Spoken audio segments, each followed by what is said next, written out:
আমাদের ট্রেন নামখানা স্টেশনে পৌঁছে গেছে। ফাইনালি আমরা পৌঁছে গেছি নামখানা স্টেশনে। এবার আমরা বাইরের দিকে যাচ্ছি।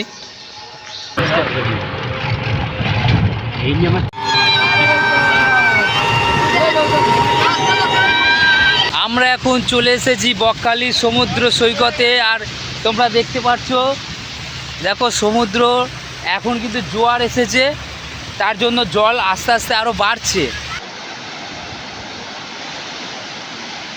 এই ইলিশ, এই তো ইলিশ গোলা পমপ্লেট। এই যে তোমরা দেখতে পাচ্ছ মাছ কিরকম শুকনো করা হচ্ছে। মাথা ঘুরে যাবে কিন্তু, এই করিস না, মাথা ঘুরে যাবে। আমরা এখন চলে এসেছি কার্গিল বিচে।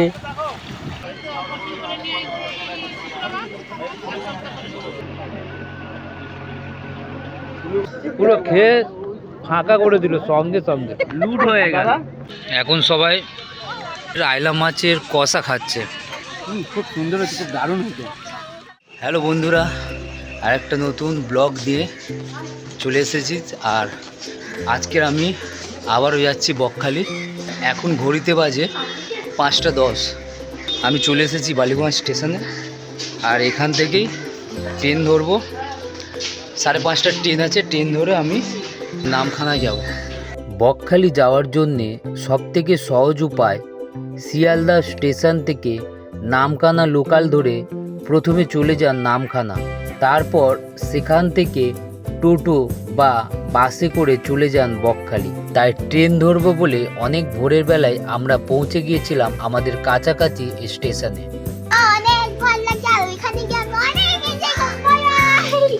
কোথায় যাচ্ছি আমরা? বকখালি। এই প্রথম আমি যাচ্ছি বকখালিতে।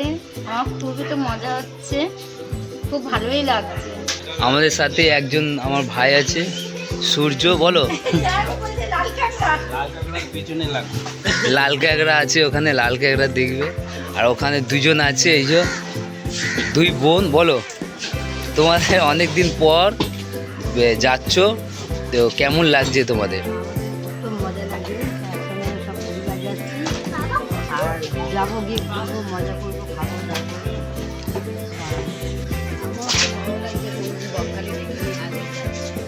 ঠিক আছে, তাহলে বকখালিতে গিয়ে আমরা খুব মজা করবো, তাই তো? নামখানা যাওয়ার ট্রেন আমাদের 2 নম্বর প্ল্যাটফর্মে দিয়ে দিয়েছে। শিয়ালদহ থেকে নামখানা যেতে সময় লাগে 2.5 থেকে 3.25 ঘন্টার মতন। আমরা এখন পৌঁছে গিয়েছি লক্ষ্মীকান্তপুর স্টেশনে এবং এখানে এই ট্রেনটি 10 থেকে 15 মিনিট হল্ট করে। আপনারা চাইলে এখানে জলখাবার সেরে নিতে পারেন। লক্ষ্মীকান্তপুর থেকে আমাদের ট্রেন ছেড়ে দিয়েছে।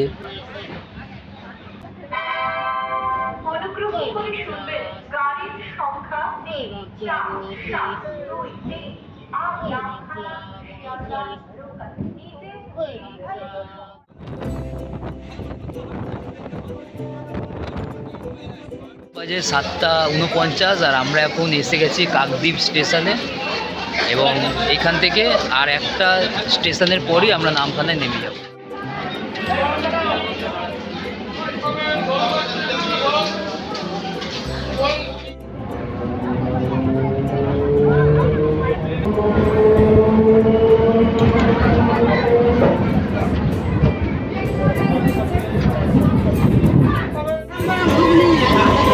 ঘুগনিটা কিরকম?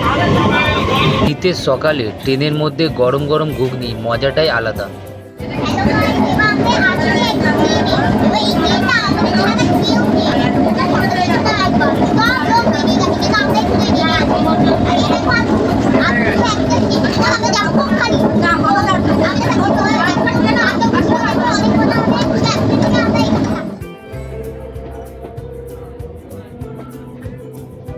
ট্রেন থেকে বাইরের দৃশ্য দেখতে দেখতে কখন যে আপনাদের সময় কেটে যাবে আপনারা বুঝতেও পারবেন না।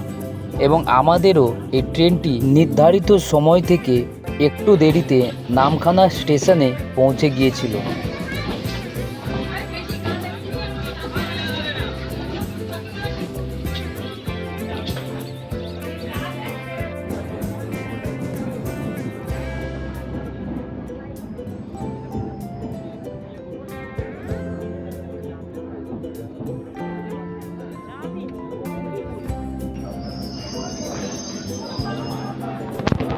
ফাইনালি আমরা পৌঁছে গেছি নামখানা স্টেশনে। আমরা নামখানা স্টেশনে পৌঁছে গেছি। এই আমাদের ট্রেন এসে দাঁড়িয়েছে।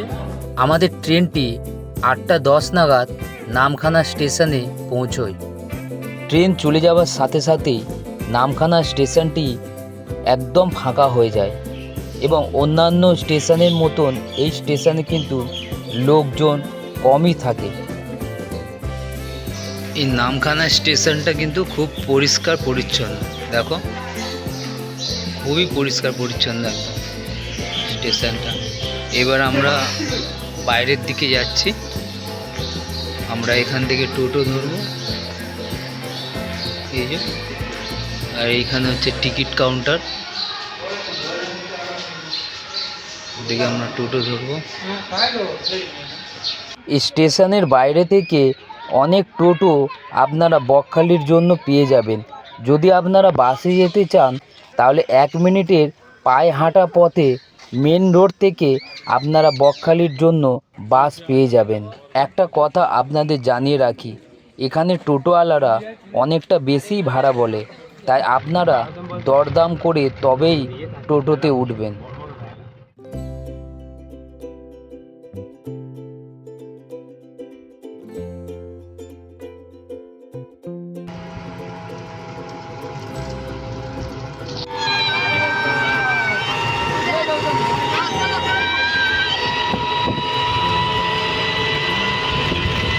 নামখানা থেকে বকখালি যেতে সময় লাগে 40 থেকে 45 মিনিট।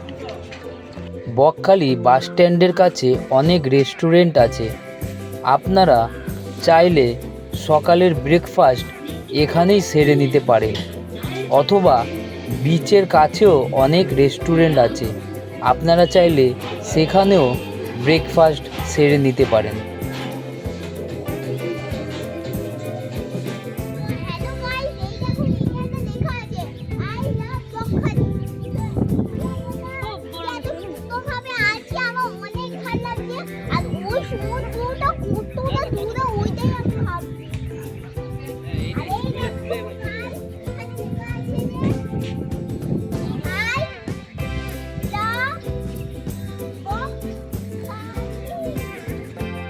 আমরা এখন চলে এসেছি বকখালি সমুদ্র সৈকতে। আর তোমরা দেখতে পাচ্ছ, দেখো সমুদ্র এখন কিন্তু জোয়ার এসেছে, তার জন্য জল আস্তে আস্তে আরও বাড়ছে। আর ওখানে দূরে দেখো একটা জাহাজ টাইপের যাচ্ছে, দেখো জল বাড়ছে আস্তে আস্তে। এবং এইদিকে দেখো লাল ক্যাংড়া, ওইদিকে লাল ক্যাংড়া ভর্তি, এইদিকেও লাল ক্যাংড়া, এই দেখো ওই দেখো লাল ক্যাংড়া, জোয়ার আসছে সব উঠছে। তো দেখছো কত সুন্দর একটা দৃশ্য, কত সুন্দর দেখো লাগছে, দেখো চারিদিকে কত সুন্দর। দেখো বকখালির বীজটা কিন্তু অনেক চওড়া এবং অনেকটাই হেঁটে আপনাদেরকে সমুদ্রের কাছে আসতে হবে। এবং এই সমুদ্রের জলটাও কিন্তু খুব পরিষ্কার, এবং এখানে কিন্তু আপনারা লাল ক্যাংড়াও অনেক দেখতে পারবেন। তোমরা দেখছো লাল ক্যাংড়া, এই দেখো, ওই যদি কাছে যায় তাহলে ওই সব ঢুকে যাচ্ছে, এই জন্য একদম আস্তে আস্তে পা টিপে টিপে যেতে হচ্ছে। দেখো ওই যে লাল ক্যাংড়া চারিদিকে। ওই কেমন লাগছে বলো বকখালিতে এসে? বকখালি আমার খুব ভালো লেগেছে আজকে। আমি জানি না এত সুন্দর বকখালিটা দেখতে, কিন্তু আমি ভেবেছিলাম অন্যরকম, কিন্তু এসে খুব ভালো লাগে। আর সমুদ্রের ঢেউটা কেমন দেখছো? হ্যাঁ, ঢেউটা খুব ভালোই দেখছি, ভালোই হচ্ছে। আর লাল ক্যাংড়া? লাল ক্যাংড়াও খুব দেখছি, তো লাল ক্যাংড়া ভরে আছে সমুদ্রের মধ্যে। তোমার কেমন লাগছে? আমার খুব ভালো লাগছে। তা চান কখন করবে? চান আমরা সার্ফিং করে তারপরে চান করব। ভিডিওটি এই পর্যন্ত। পরের পার্টে তোমাদেরকে দেখাবো বকখালির সাইট সিন, কোন কোন জায়গায় আমরা ঘুরেছিলাম এবং টোটোতে কত খরচ হয়েছিল সমস্তটাই আপনাদের সাথে শেয়ার করব। ভিডিওটি যদি ভালো লেগে থাকে তাহলে লাইক, কমেন্ট এবং শেয়ার করতে ভুলবেন না। আর আমার চ্যানেলে যদি আপনি নতুন হয়ে থাকেন তাহলে আমার চ্যানেলটি অবশ্যই সাবস্ক্রাইব করে আমাকে সাপোর্ট করবেন। ধন্যবাদ।